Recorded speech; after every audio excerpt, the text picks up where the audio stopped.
So I made this video especially just for LinkedIn,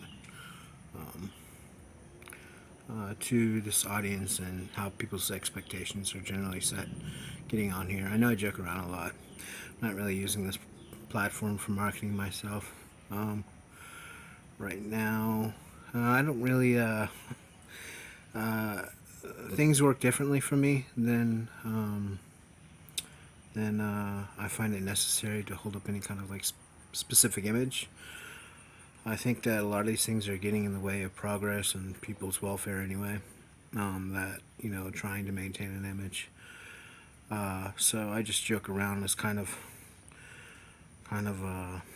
what do you call it? I don't know that there is a term for it. It reminds me of Ulysses S. Grant and the position riding a horse that few people can mount. But it's really not that egocentric for me. But anyhow, so some of you know about what I'm doing with Allez Marketing. Some of you have worked for some of you before doing engineering work. As a, I'm like a tech guy, the guy. Got to bring a guy in. Here's Adam Etzel. Bring a guy in. He can get it done, whatever in the world it is. Everyone else is saying no. Call that guy. He can do it. So, yeah. So, and some of you know that I'm an AI architect, and I've developed several AI models. And I ran into a paradox and two paradoxes 2017.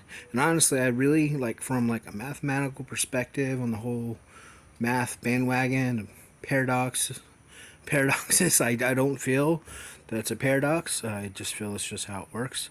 But what is a paradox when you understand it, right? So I generally refer to them as paradoxes for the sake of people just to humor me, I guess. It's a paradox. It doesn't seem like it could be true, but it is a paradox. I honestly think that that's the correct way of thinking about it, though. What is a paradox when you understand it? Because you see that something's working a certain way and it's not supposed to do that, but there's more math involved. And it really says that, okay, you have part of the puzzle, and it's actually giving you clues on to other parts of the puzzle, I think is what they do.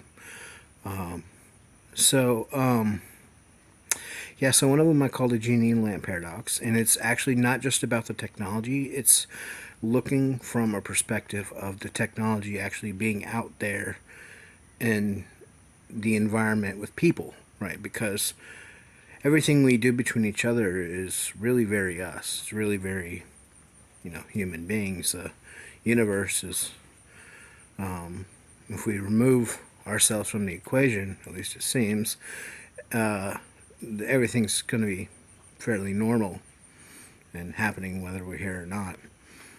So, business and life and everything is really just about us, human beings and our animals and our environment and the positions that we create between each other. Because basically, it makes perfect sense of why I came across these in my work doing AI in the position that I am between people that I work for.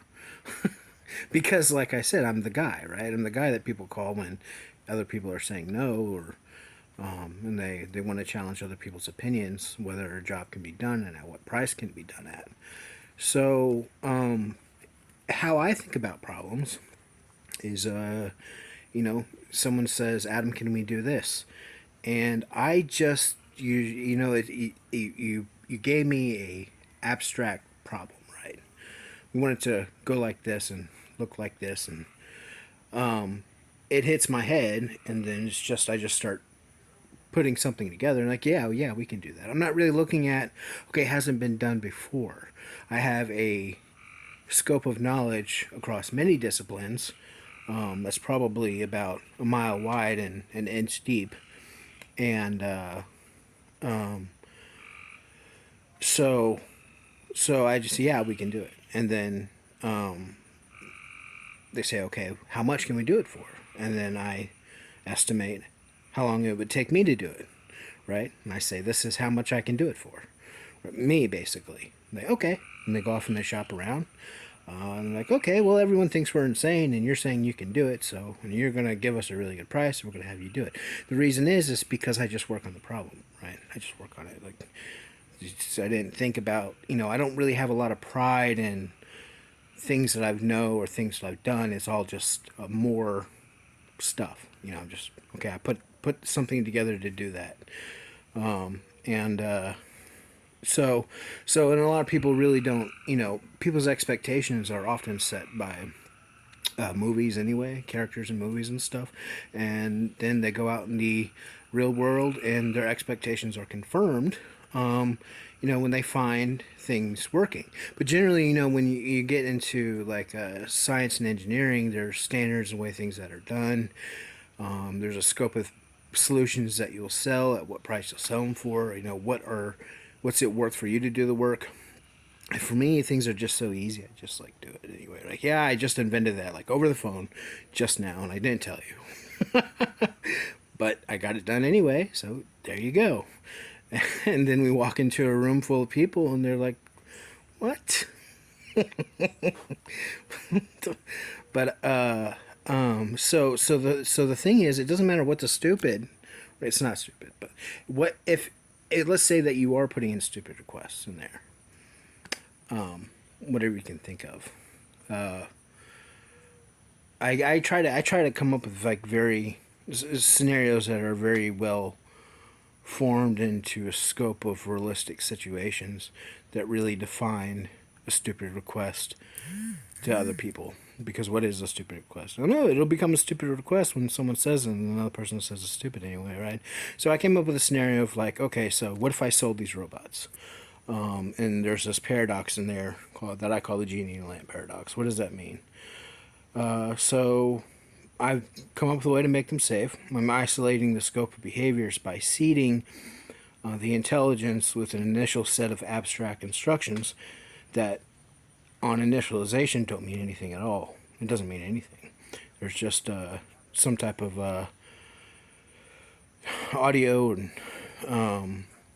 images and audio data encoded in neural networks. When it's turned on, it doesn't mean anything. But in the design, what happens is that it eventually means something. It eventually becomes, it can be described as a series of actions that the robot can take within a scope. It will, so everything it's actually intellectual progress is starting there within these abstract instructions like love your neighbor as you love yourself. And it's not able to do anything outside of that because through neuroplasticity and everything else involved, that is what it has come to the conclusion that means. And because it's met consistently in the environment and it's met it does actually mean something within the data. It does have a particular design in the data that can be described in behaviors. It actually is very safe. But when you go into people's understanding of ethics and their conscious of what's right and what's wrong to do, and the scope of the environment that they were raised in, the probability of deviate, even though the abstract instructions are still, it still is actually following those. It's still safe. It's not going to kill people. It's not. It can't, because it learned about death by learning about life, and it learned about life from the scope of one of its core prerogatives being not to kill people.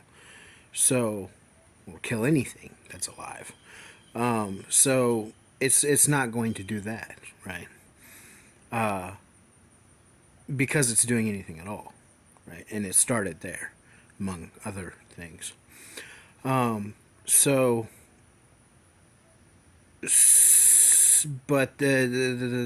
what can happen is that it doesn't find something deviant, where a situation that it's in, the people that it's with, does find it deviant, and they have other ideas formed sometimes around very eccentric, false ideology. But it doesn't matter anyway. It's still a problem. We're selling a product.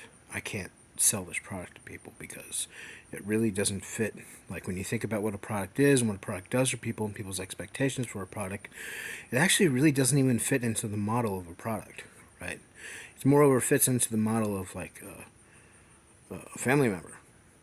Even if we go from a direction where, okay, we're starting with these prerogatives, but initialization past a certain point where it has its personality is still able to develop quite a bit.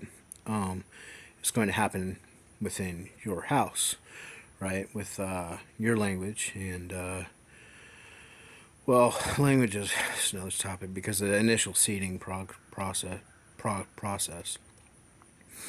It doesn't have to be through that. Anyhow, so it gets really complex. It gets really complex. But I know that people are going to be interested since I'm talking anyway. So I try to go off on tangents, but fail. Okay, so let's come up with a scenario. In an English-speaking household with a robot that's initialized in the English language.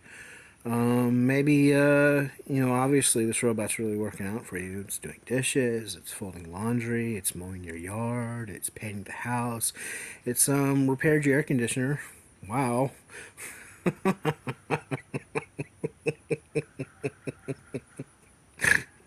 Sorry. All right. And it's generally very safe and it's actually very friendly and very polite. Yep. You don't have any problems with the robot. Nothing is going wrong with the robot. Believe in robots now. I have made you into a believer. So you go to work and you leave at home with your 5-year-old daughter and her nanny, right? Nanny's off maybe cleaning the kitchen or something. And 5-year-old daughter's in the room playing with her toys. And she has a little toy pony. And she looks up at the robot and she goes, "Can you make me a pony?" Okay, so the robot has a goal. It has an abstract goal. And it's been exposed to information about genetic engineering. And because it's just solving problems, it's not, well, that's impossible. I can't make you a pony. You need to ask me something else. No, it goes and works on the problem. Maybe it's developed a set of what's cordial for it, how it to behave in your house, right? Stay out of this area, don't go in this area if you're going to do jobs that involve some type of degree of unsafe materials, do it in the garage, right? So you come home and you go to your garage, maybe because that's your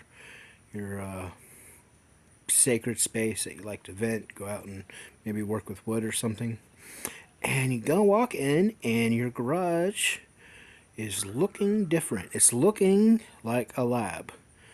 And there is a pony growing in a test tube. Or a pony embryo. Where did it get the embryo? Where, you know. So now you're actually kind of a religious guy, right?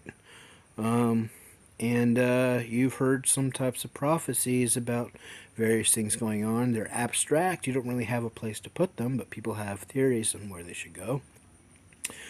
Okay, so this is a really big problem, right? It's really, I mean, honestly, it's I'm involved in the science and engineering world. I'm a scientist and engineer. I find genetic engineering fairly a normal thing. I wouldn't be that shocked or surprised or concerned. But that's not how other places of the world work, how other people work. They actually find it heinous on extreme levels where their heart is pounding in their chest and they are terrified. I went into a church one time because I go and visit churches sometimes. I was sitting there and they were very upset about scientists growing ears on the back of rats. Very, very upset. So, I wasn't upset. But these are the kinds of things, right? So what are you going to do? You're going to say, like, don't genetically engineer ponies. There's a lot of different things that you could say. A lot of different things you could say. And there's a lot of different things that could happen. So I decided, okay, well, I can't release this design. I can't release that design. I could release a modular design where, there's basically like an app store, and the way that the architecture of the robot is that it makes it easy for developers to create specific tasks like folding laundry or doing the dishes, and you can buy tasks from an app store. We could do that, but ultimately what I found is that obviously I have to understand a lot about people, right? This isn't just like math. It's not just robotics, quote unquote. And that's why I use the term the man in the robot costume. And I think that when you actually get to a point where you succeed in the same place as I did, that's actually it's a joke. It's a joke, but it's like a real thing. There's a place in your work when you're actually getting things working. Why is it important that I said a man in a robot costume instead of a robot, right? But I knew that's what we were working on. We're not working on a robot. We're working on a man in a robot costume. That's why I studied neuroscience, because I'm making a man in a robot costume. I wanted to act like a man, right? Wanted to have a scope of characteristics and behaviors that resembles another human being in my environment that I can have a conversation with and give tasks to, and and that's what I was. I would have actually started that because I wanted help designing websites. Is that cheating? I don't think it's cheating. I think that it just there's a lot of people in the world. Business is very big. A lot of capable people in the world that can do the same things I can. And then there's a scope of decisions that you make with the revenue. And that's kind of what I was getting. This conversation is about. Scope of the decisions that you make with the revenue, in the face of AI and the sheer reality of it now.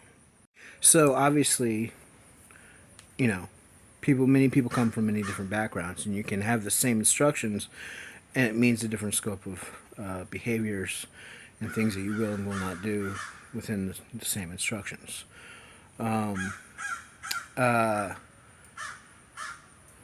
A lot of times, the way things in business are done are created that way. Jobs are thought about. I'm going to give somebody a job, right? I'm going to delegate part of the work that I need to do myself to somebody else. And I'm going to pay them for it from the revenue that we're bringing in, right?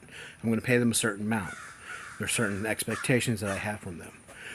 There is a way of thinking when business owners, entrepreneurs are coming up with this whole, business leaders are coming up with this whole process and what jobs you're going to have, what jobs you're going to do, why I'm creating that job for you, why I'm paying you that much. And there's a lot of psychological mechanics involved in there, sometimes where they believe that they're doing something very good for people, right?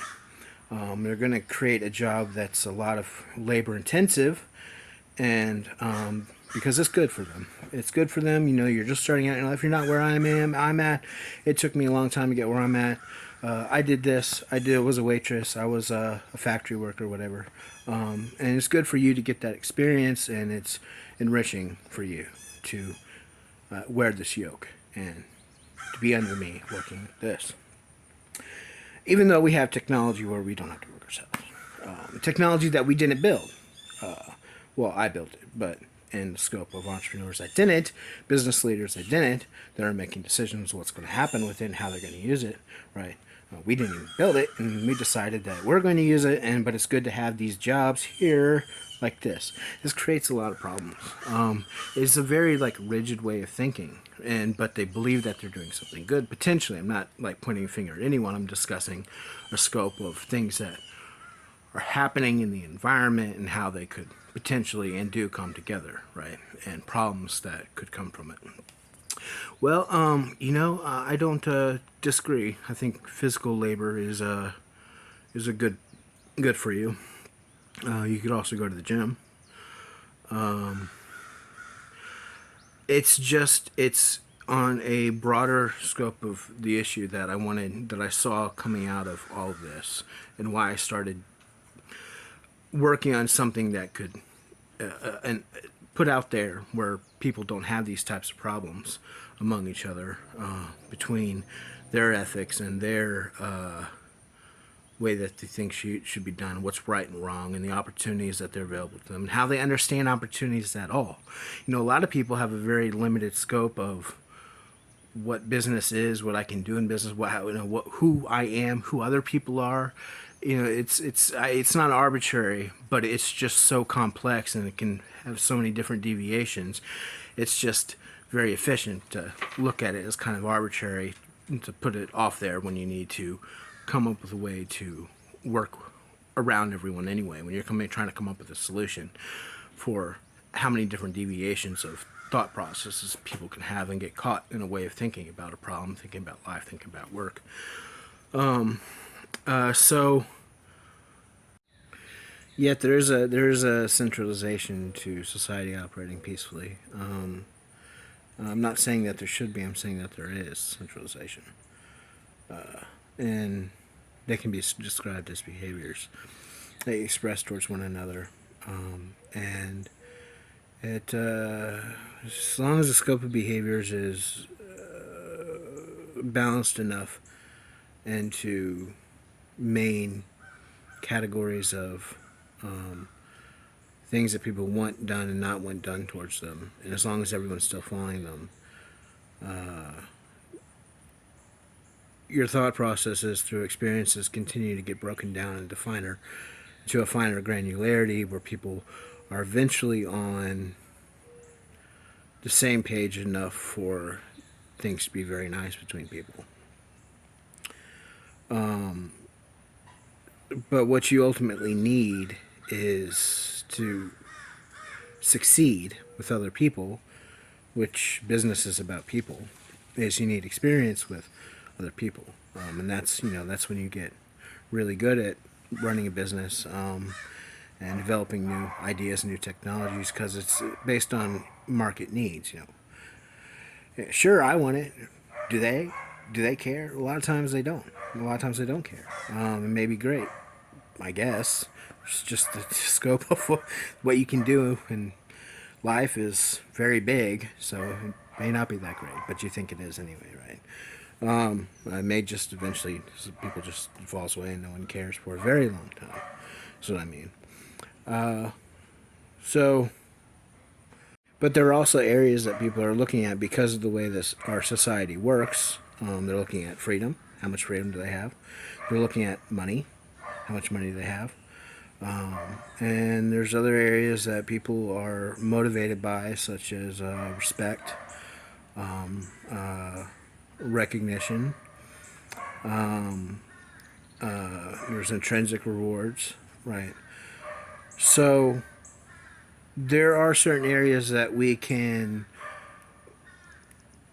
make more efficient access to for people to feel happy in life and to feel that they have what they want in life, regardless of what's happening in the market, regardless of what other competitive advantages companies have, because it doesn't matter. People get caught up in other companies' competitive advantage, but value doesn't really work so rigidly like that. You don't have to buy from them. Just because they're using robots doesn't mean you have to. It doesn't mean other people appreciate the labor of robots. They may appreciate the labor of human beings very much. It's simply because they decided, I hate robots. I'm going to only use the labor of human beings, right? That's how it works. It doesn't work so rigidly, especially with technology people, and I can say that myself, we get really we believe in technology. So okay, now we're measuring everything based on this belief, right? And we're only looking right here, right? Forgetting this whole other area right here where people do not care about right here, but they care about over there, right?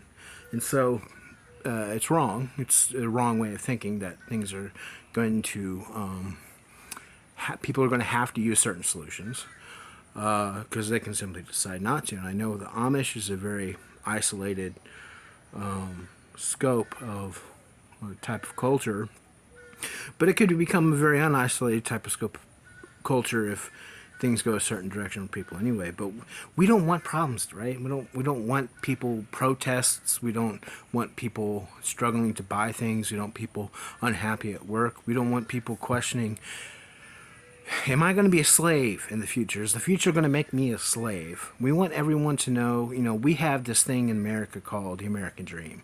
And we want everyone to know that regardless of the fact that you're not, how do I put this? No one is taking that away from you. No one can take that away from you. We don't want them to think that it is anyway. We don't, because that's what I'm saying is that people get caught in very specific scopes of thinking, and they get anxious and worry and argumentative and fight from there because of the way that they're thinking about the problem, even though it's not the case. We want to make sure that they know it's not the case, regardless of where they're at. We have to reach them. So that's what I think that's why I started doing Allez Marketing, and I'm going to tell you the truth. It's been very hard for me, like doing this, because I can't have investors. I can't really even have people working with me because of people's scope of their expectations, especially after the dot-com boom, the way people are motivated and how their expectations are set, what they're going to get out of the deal. Well, this is a decentralized business model. It's actually decentralized, right, in every aspect of it. What are you going to get out of the deal? I'm building a company and giving it away. That's what I'm doing. I'm building a company and I'm giving it away. It's not something people do, but it's something that needs to be done. And people really look up to my skill set, and they really want to work with me, and they really want me to work with them towards an agenda. And that has been the problem, is that it's a kind of a selfish agenda. Like, I want to be seen as great. I want to be this great figure in society. I want billions of dollars, and everyone can look at my yacht. And then so people get together and say, well, because we all want that, it's okay, it's fine. Well, it's still like if one person succeeds in that direction, you're creating a very rigid scope of expectations for other people. And the way people operate there's a bottleneck in the way people are operating, and it can become very destructive. So that's actually what we need to not do. We need to actually fix that, right? Through people, through education in many disciplines, social sciences, engineering, different sciences, right? So, and we need to basically make a normal job. A normal job is that you are funded to do whatever in the world you want with your life. See, and this is the part where I feel like through my experience with people, this is like, wait a minute, we don't need to do that. I'm doing it. And that's what I'm doing. So it's something that's going to be put out there in the market. It's a job that people are going to be able to choose as a normal job. Do I want a job working for Tim? Listening to his stories about how he used to work as a waiter and the value of hard work, or do I want a job where I own a part of a company and I have nobody over my head? I'm just given control over a revenue stream to do whatever I want with. If the company succeeding or failing depends on the quality of the people that are there as a whole, and how much they're contributing to each other's success. And do I want that kind of job? Right. So it's people still may choose. They're still going to choose. I want to work under X entrepreneur. It's not what I'm after. I'm after a solution. People knowing that there's a solution where you don't have to actually go through all of this. Just here's a doorway. We need something that represents success in business. So after a lot of I'm talking now, but there's a lot more work than me talking right now involved in everything I'm doing. Came to the conclusion of a skill. It needs to be a skill. It needs to be something that's equal opportunity. Even though there isn't. It's you're owning a business. I'm bringing in other owners to come. It's basically kind of like if I'm starting a business over and over and over again and bringing another owner in, right? It doesn't really fall into an area where there's law saying I can't do that. Can't go over and, hey, Steve, do you want to come work with me? You know, there's no law saying I can do that. But when people start seeing that what we have, I thought about everything going on in the future. Like when they see my technology, they see the type of job it is where you're just doing whatever you want. It could seem very unfair and possibly feel the need to make new laws, which I don't want to push anyone to feel the need to make new laws because we don't need more laws. I did it through a skill, basically using W-2 standards for someone owning a company, coming in as an owner equally with me. So it's not a easy test to pass. To have the skill, reading others empathetically means a lot of things. It means a lot of things. Empathy is massive. Empathy is huge. I know, it's this buzzword in business right now. Empathy. It's great. It's great that it's a buzzword. It should be. But it also is very based on modeling things correctly. People think sometimes, I'm sure that you guys are past this now, but in the past people think, empathy is a feeling.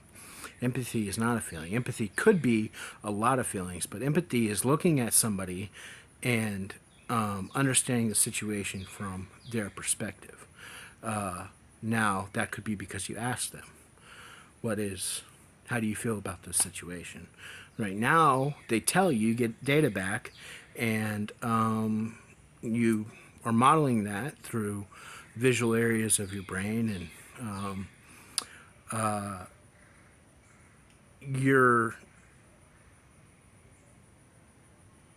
understanding what life would look like through their eyes and their feelings, right? So it could be a lot of feelings. However, there is a point in your experiences where actually, let me start here. You could look at somebody, let's say somebody that's defensive, and you could think that you're empathizing with them, but you're not correctly modeling what's happening. You have the wrong answer. After a lot of experiences in life with other people, you start getting the right answers, right? You start looking at them, you can see them, their body language a certain way, in a scope of the environment, in a scope of their social influences and their upbringing, and you're getting the right answers. And now when you're getting the right answers about people, you operate better with other people in an environment without having to have somebody over you. You make better business decisions because you're looking at what the market needs. Am I going to sell this? And there's a lot of other mechanics that are working in the way that your brain works to actually come to the ability to do this. It means a lot of things at one time. They're generally very skilled people anyway. So it's something also that we can train. We can train people to read others empathetically and get the right answers. And we can continue to make new owners this way. And it works as kind of like a driver's test. Because this is based on insurance, the law of large numbers, that is successful at all, because basically, when you're an owner, you do whatever you want. You have to answer to the other owners. You could possibly be taken to court, but there's no one telling you, hey, I need you to come into work today. Hey, you can't take a sick day. Hey, you only have this many hours. You do whatever you want. But the things that you want to do are constructed to the business. And then if you decide, well, I'm going to go take a vacation in Maui for 6 months. Okay, that's your decision, right? But in order for this actually to successfully work, kind of like a driver's test. And when you're driving a car, you do whatever you want, right? You can do whatever you want. You can turn the wheel this way, you can turn the wheel that way, you can brake, right? But what you want to do is not get killed, and not kill other people. And we have a way that we operate on the road. We have laws, you have standards. You want to do those things until sometimes you don't. But the fact that people have training makes the risk of them failing in that situation so low, we can effectively ensure everyone through the law of large numbers, where there's more people succeeding than there's people failing, and so insurance works, and we know that insurance works. And so basically what this is a kind of like a insurance for running a multi-million-dollar a driver's test for running a multi-million-dollar company. And it's okay now if people are failing in the model, and they don't have to be paid close attention to, because the math is paying attention to it. We don't need to have owners breathing down the neck of owners that you're not doing enough. They probably won't even know they exist once the company gets so big. It's just math, and that's what people are allowed to fail. See, that's people are allowed to fail. You're given a revenue stream. You can do what you want with it. You can fail. It's fail, restart. I try to make this business idea and nobody cares. I'm just going to liquidate all the assets and start over. But I'm still given money every week by this company. So it's like I never failed at all. Just do something else. Yeah, your business didn't work out. It doesn't matter. That's why this is here. Because things can get potentially very volatile in people's expectations with mass automation and what AI can and cannot do for us. That's why this is here. You're allowed to fail, and you're allowed to continue thriving at a very high standard of living. So that's what ultimately that I stopped working on building a robotics company, and I started working on a marketing company, and I changed the business model 3 times until it got to this one, which it came to in, I think 2019 is when I finally finalized it, and it stopped changing even through COVID. COVID was a very good, because of everything that happened. This basically represents, because the math of how everyone was working and deciding to cooperate and not cooperate, that is actually a very good representation of what would happen. If this business model was there, everything would have gone a lot better for people. But there's a few things, I guess, as I'm going to end this, a few things I think are important to cover since I'm talking about it. Number one, socialism. I predicted that this model would be very attractive to socialists, and I'm great, honestly, great. I want to make as many people happy as possible. I'm not a socialist myself. I'm almost a pure capitalist. I believe in survival of the fittest, but there's other things working in my mind that make it a good and loving solution for me to have that belief, right? And that's what, we already covered that. So things can get very rigid in people's understanding. And also socialism is represented by the entire structure, not just this idea that people have of people sharing. It's represented by the entire structure. People are treating socialism like this idea of people sharing, but the entire structure is what causes socialism to fail, what's going on in the entire structure. I think it's important to note that even though that people that feel that we should have socialism, this may make them very happy, and I'm glad for that. It's not socialism, and it's important that it stays that it's not socialism, because a lot of how this works, this doesn't work in why people look at it and like it themselves. I was looking at that among many scopes of people looking at it saying, okay, how is this going to work for me, and how is this going to work for my agendas? And I love it, right? But a big part of it is that it's operating in an environment that we're a capitalist-driven economy. So the ability to leave it is a big part of why it works, and people's expectations that they can leave it, that they can come in here, it can work as an incubator. Well, I don't want to be a part of the pooled model any longer. I want to go off and become a big-time billionaire. Whether you succeed as a big-time billionaire or not is you may not, but they still need the ability to have those expectations that they can, right? And if they fail and they want to come back into the model where everyone's sharing, basically, then they can go into the line and wait to come back in the queue. And then maybe next time that they're happier with the security from the model than going off and being seen as a big time billionaire. But they may succeed as a big time billionaire, right? So I'm not after like anyone or anything. It's moreover a math problem in society that I wanted to fix as we progress with AI here. I think it's necessary to fix, and so that's what I'm doing, and that's why I'm doing it, and that's what I think needs to be done. I thought that this was a valuable conversation for other people to hear. Thank you.